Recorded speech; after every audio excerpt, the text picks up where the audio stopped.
Welcome to the Good Growing Podcast. I am Chris Enroth, horticulture educator with the University of Illinois Extension, coming at you from Macomb, Illinois. And we have got a great show for you today. We are going to be talking with a couple extension staff about an upcoming tree care, kind of a tree care series that's going to be going on. And they're going to tell us all about it and answer some of our tree questions. But you know, I am not doing this by myself. I'm joined, as always, every single week by horticulture educator Ken Johnson in Jacksonville. Hey, Ken. Hello, Chris. How are you? I am doing very well. How did the Yukon Cornelius outfit go over this last weekend? It was good. My wife dressed up as the Bumble, so we had matching outfits, and it was all good. It came in handy because it was kind of cold, so we have to put it back on tonight for trick or treating with the kids too. Yes, we're going to be bundling up tonight. That is for sure. I've moved all of my plants inside. I am on top of it this year. I only have one thing that's still outside. Well, 2, 3, like 5 to 10 things that are still outside. But they'll be okay. I have my lemon tree, which I move back and forth. And actually, I had an accident with it. It's in like a 50-pound clay pot. It's huge. And as I was moving it, I dropped it on my foot. And so I have a nasty, I don't know if it's broken, doesn't feel good. What does it mean when things burn and feel like you're being zapped with electricity? But no, probably not a good thing. Probably not a good thing. Well, is the pot okay? Is the plant no, okay? The pot cracked, which is the worst thing.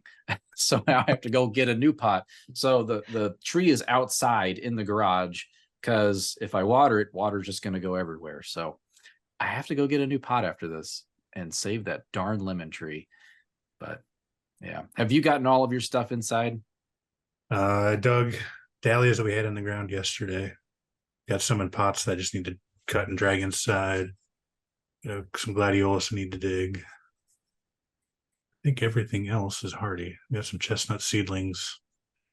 Either need to heal in or just put them in the basement or the garage because they're in pretty small pots and I don't want those roots getting too cold. But yeah, pretty much done. And if it doesn't come in, it makes it. If it doesn't, we'll try again next year.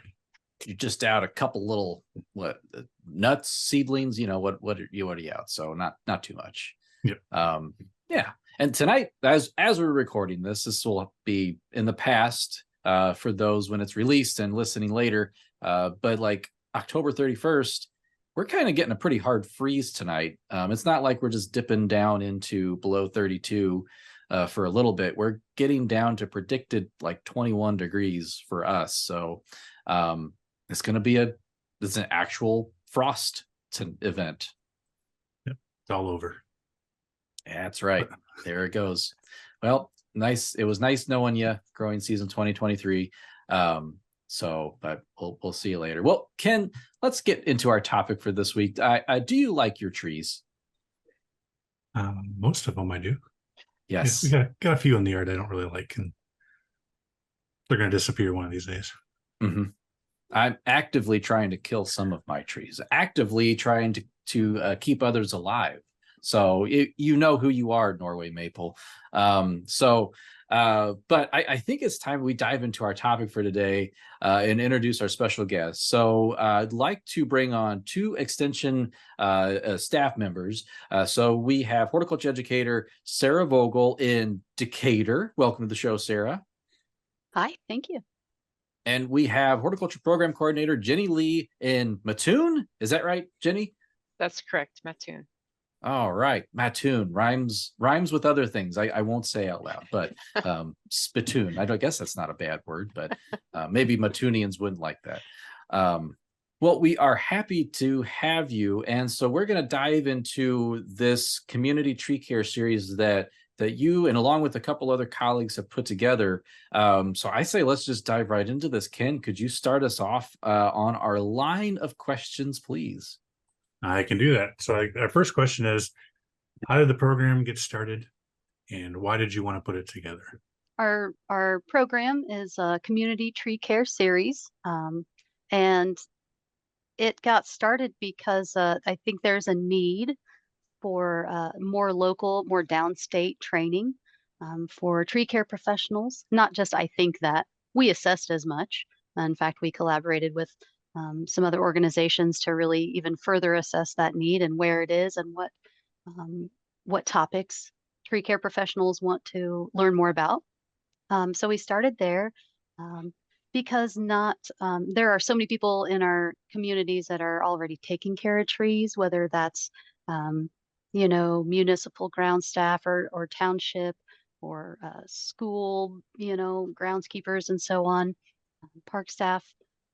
There are a lot of people taking care of trees that may not have any kind of formal training, and that's fine, or even any informal training, like what we're going to offer. So there are a lot of certified arborists in some places in Illinois, and those professionals can learn something as well. But this is really to support the people that aren't able to get as much training that they desire. So for me, the idea of this program kind of started about a year ago when I was trying to decide on a capstone project for my master's degree.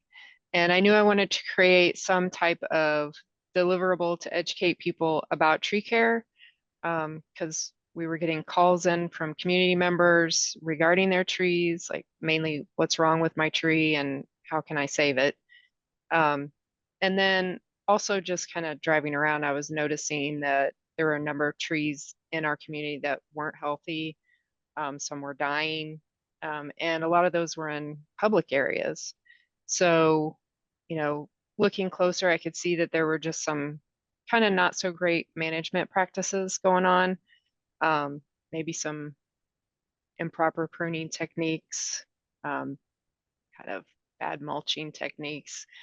So then I started questioning, okay, who's taking care of these trees in our parks and on our school property, and who do we need to reach? So Sarah, you said it, and I will make sure to, maybe I'll broaden this out a little bit. You said that these classes are not as available for those of us downstate. And I'll be a bit more specific and say there's a lot of great educational opportunities for people in Chicago, in the Chicagoland area. In fact, I'm jealous. Some of those turf grass days that they have up there, they get all these experts from all over the country to come in and talk about tall fescue. It's so exciting. Gets me going. But when we come a little bit away from, let's be honest, where the main economic driver is for our state, when it comes to green industry, when we kind of move away from that geographic area, we do have fewer and fewer training opportunities. So with this community tree care series, since we're spread out so far across the state, how are people going to access this course? Is this all in person? Is this all online? What is the format going to be for the sessions? Yeah, so when we were trying to assess where people needed the training, what topics and so on they would like to learn more about, that was one question that we asked too. What format is preferred? Is it a one-day in-person conference? Is it a two-day conference? Is it just webinars and so on? And so we decided on kind of a mixed format. So the first 3 sessions, 2 in November, 1 in December, will be webinars, and those will be $10 a piece. You can attend all 3. You can a la carte, if you've already got tree basics down, you can just attend the other 2. But the idea is that they are a series, so they kind of build on top of each other. And then in January and February, we'll offer 3 in-person workshops, and those will be held up in the Moline area. We haven't determined the exact location, 1 in Decatur and 1 in Mattoon. And so we didn't get all the way south this time, but in the future, we hope to reach some of those communities as well. And so hopefully a format like that where you can log into a webinar, especially in maybe the slower winter months for some, outside workers. The hope is that it's more accessible and you can just log right in, learn what you need to know in the comfort of your own home and jammies and slippers. Ooh, I like that. I like it very much. We encourage it.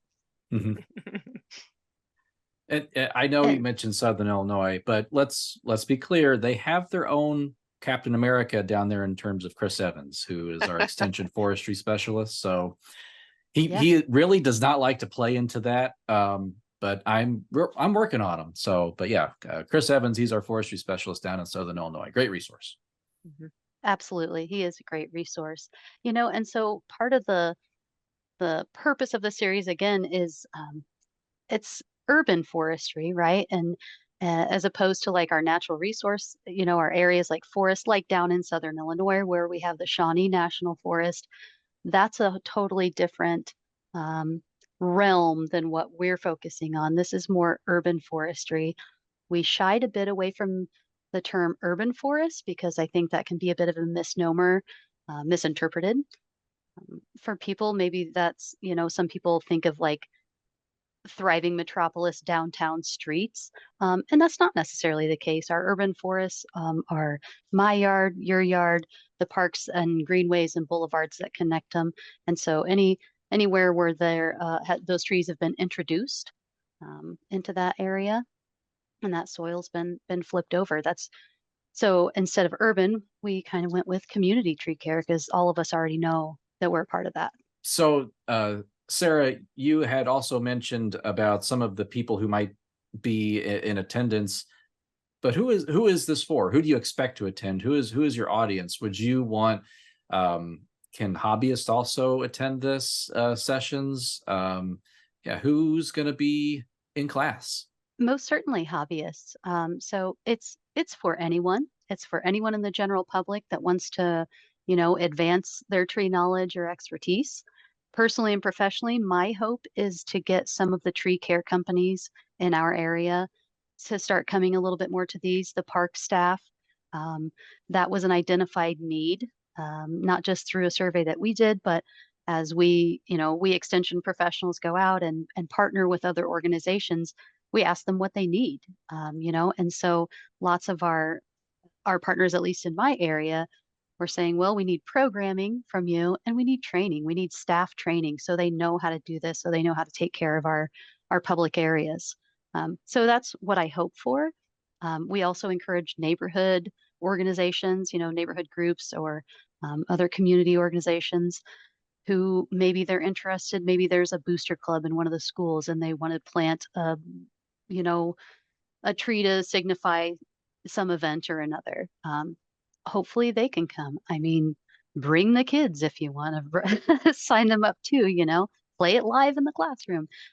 I'm hoping to get the professionals that are already out there doing the work some really good training. But of course, any of our volunteers, our master gardeners, master naturalists, anyone in the general public who would like to learn more about trees and taking care of them. All right. So if I am somebody that's going to sign up for the class, what can I expect to learn in these different sessions? So yeah, in session 1, we want people to understand the importance of trees so that they understand why they need to care for their trees in the first place. So we're going to be talking about the benefits of trees, like the environmental benefits, the health benefits, all the benefits. And then we're going to go over some of the basic tree biology to get a better understanding of how trees function so that we can understand what kind of practices to put in place for caring for our trees. And then we will talk about some basic tree ID and the importance of tree diversity in our communities. That's just packed full of stuff right there. It's one session. One session. Yeah, the challenge is now to keep it within that 2-hour time frame. Right. We've got so much good information to impart unto the world that we got to keep it in 2 hours. You love to talk trees, so good luck with that. Yeah, that's going to be a challenge. So session 1, but we have more than just that. So session 1, we're on Zoom. We're learning about tree IDs. Oh, I really do love the that diversity and the canopy. I want to call it the urban canopy, but we'll call it the community tree canopy, right? Is that kind of that terminology we're steering more towards? Yeah, for what we're going for. And again, probably many of us who work in extension or other entities like that, we understand that what urban forestry refers to. But again, that misnomer of urban, like, we got a lot of rural communities. that still are part of the urban forest. Mhm. So probably community. Yeah, you're right. Community is just an easier and more digestible term. Yeah. Yeah. What does session 2 cover? So in the second session, we will talk about site assessment, all the things that you need to consider before you even plant the tree. So how big is the tree going to get at maturity? Is there enough space for that tree to thrive once it reaches maturity? What's the soil conditions? If you're trying to plant a tree in poor soil or not the correct soil, it's not going to thrive. And then what's the purpose of the tree? Why are you planting it there? Are you planting it for shade? Are you planting it for a windbreak? What's the point? Or are you just, you just like the way it flowers? Or are you trying to feed wildlife? So we'll talk about those things. So basically it's, choosing the right tree for the right site. Then we'll discuss how to properly plant that tree. And depending on how that tree is packaged, wherever you're purchasing it from, it could be a bare root tree, could be a containerized tree, or ball and burlap tree. So there's different techniques that you want to use, a little bit different techniques that you want to use to be able to plant those trees properly. Are you planting them at the right depth? Do you really need all those guy wires and things holding the tree up, or is it okay to leave it alone and let it grow a nice root structure? And then also in that session, we will talk about new tree care and maintenance. What are some of the best practices when it comes to caring for our trees? What's the proper mulching techniques? Watering, how much water does my tree need? Pruning techniques, and what's some of the seasonal care that we need to look at. So there's session 2. Now session 3, like pinnacle. I'm not ranking these. They're all very important, but you've reached the mountaintop with session 3. So what topics will you be addressing in the third Zoom session that we're working with here on the Community Tree Care series? So in the third session, that's collective tree care, right? So we've talked about the basics in the first session of why even having trees are good, and some of those identifying characteristics. The second session, we're looking at how to care for that individual tree that you may be planting, how to care for it, not only plant it, but care for it afterwards. And then the third session, our third webinar, is collective tree care. So taking all that stuff and putting it together and knowing how to care for that community forest as a whole. So maybe that looks like, what are stressors for trees? So like, those environmental conditions. Well, we've had drought for several years. Maybe if we're in a public park, those mowers are going around the trees all the time. So that could be a stressor. Maybe some defects in trees. So that could be for the singular homeowner or gardener, or in our public areas. What could possibly make this tree hazardous? Does it have a big cavity? Does it have a big split down the side? Does it have a great big codominant stem or double leader? I've been able to identify some of those to mitigate risk, again, both in our own yards and public spaces. We'll talk about tree ordinances and community tree advisory boards and memorial tree planting programs. Kind of, Yeah. Why do we want to maybe not offer those? Because it leads to lack of diversity. Because, people want to say, I want to plant this maple for my loved one. And then another person, I want to plant this maple for my loved one. So those programs tend to lead to lack of diversity. So what are the other options that you could offer if people want to do memorial tree planting? Not only that, but sometimes when we plant a memorial tree, trees die, and it's not always the best, memoriam, remembrance of Mhm. someone too. So just another thought in a program like that. Yeah. Those are our 3 webinar sessions. We'll go on in January and February and have 3 in-person sessions in those locations I mentioned. And those are really going to take, again, all of the information that we got out of the first 3 webinars and put it into practice. So we might look at what pruning actually looks like. You know, we can talk about it and show the slides on a webinar, but it looks a lot different, you know, in person. We'll probably look at some tree identification characteristics in person.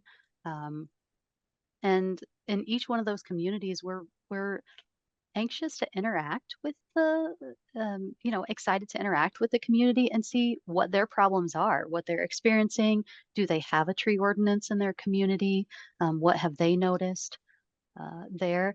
And try and help people solve problems, you know, on the ground where they are 3 different times. They'll all be the same thing, but in different places. So hopefully learning new stuff each time. The traveling show there, that the second half of the in-person stuff. Yep, travel and tree show. You got it. And where are they at again? So those locations will be in Mattoon. I think that's the January date.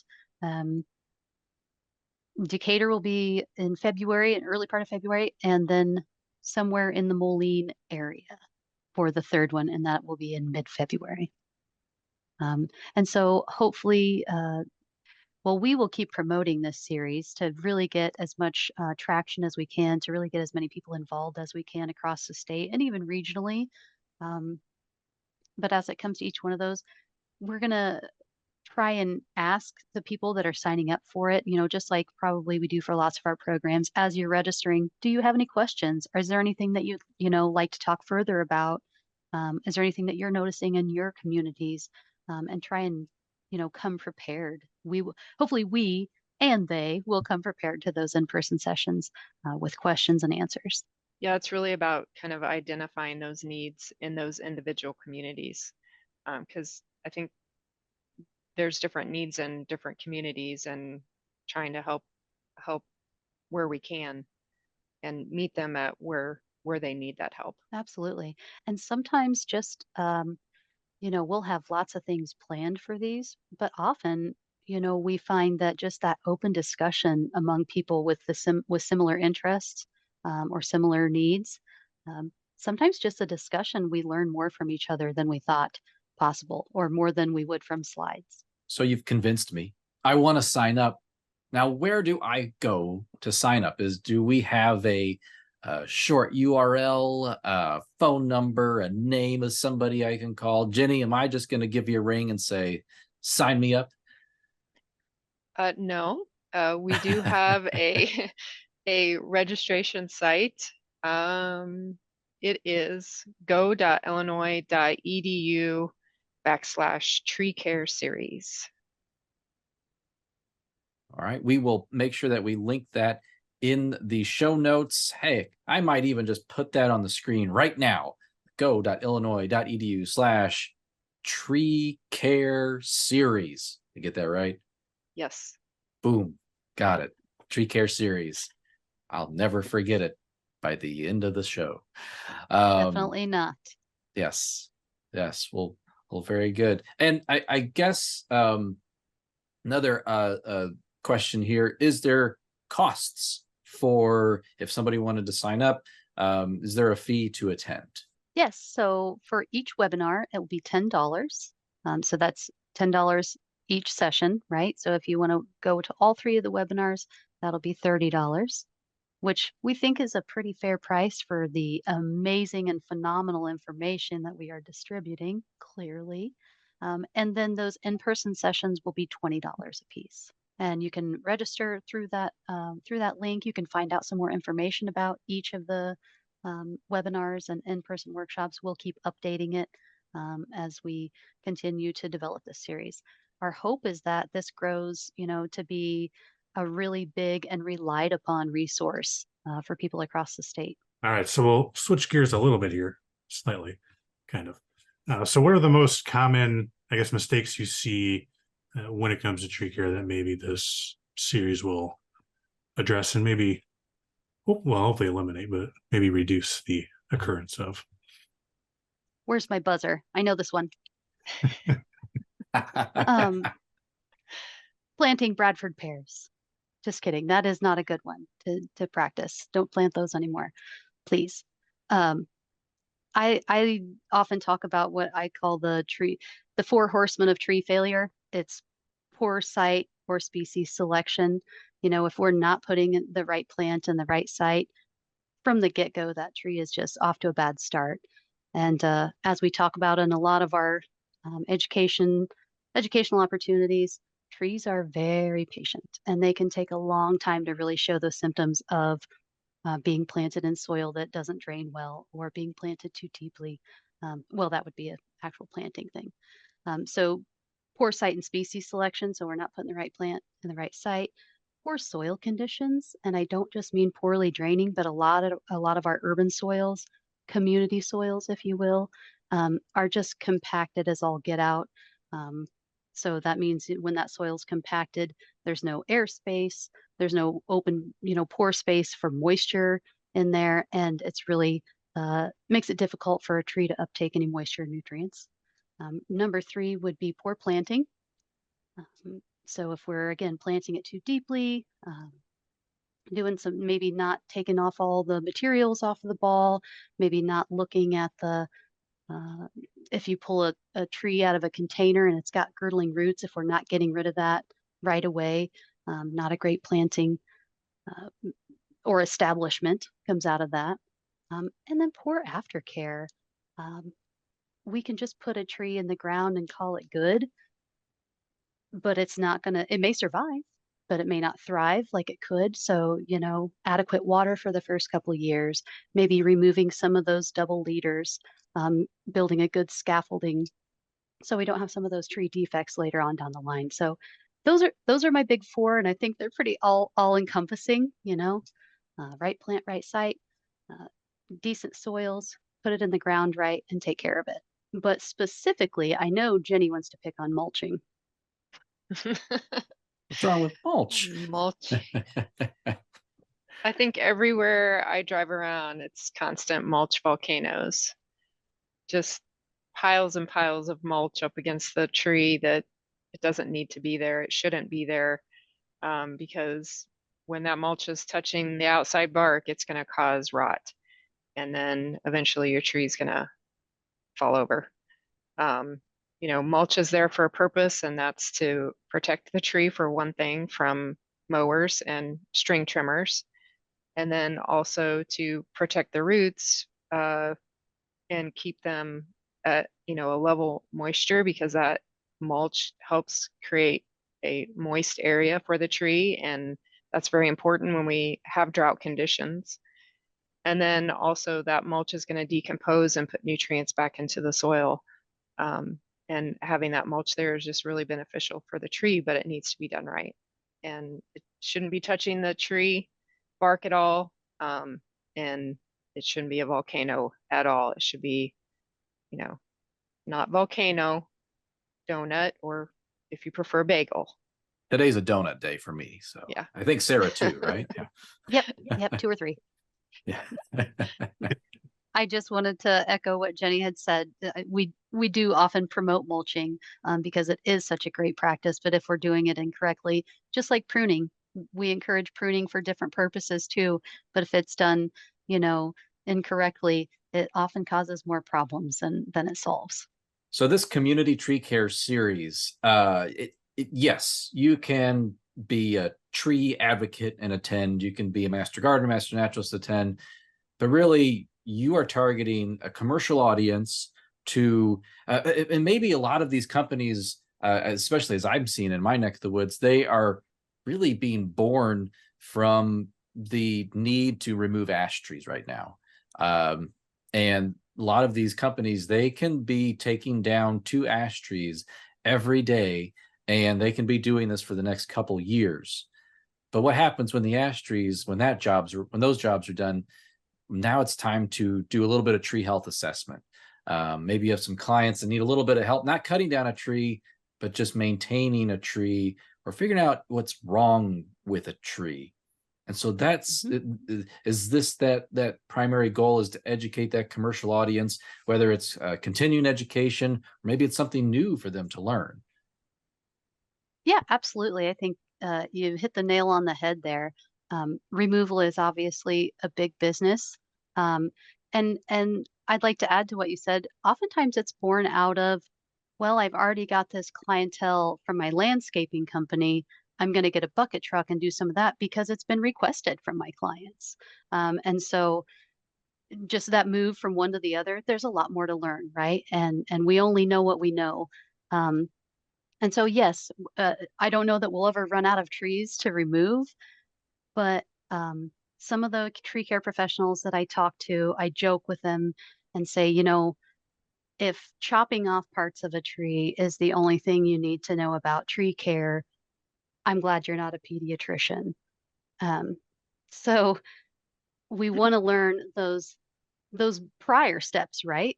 You want to learn how, and that's things that our tree care professionals should know. Yeah, they're not going to get as much money in removal, but there's going to be a lot more trust built up maybe with the community that they're putting in trees that are going to live beyond the first 5 years, because we see a lot of that, things dying because of those things that I mentioned, the 4 horsemen of tree failure.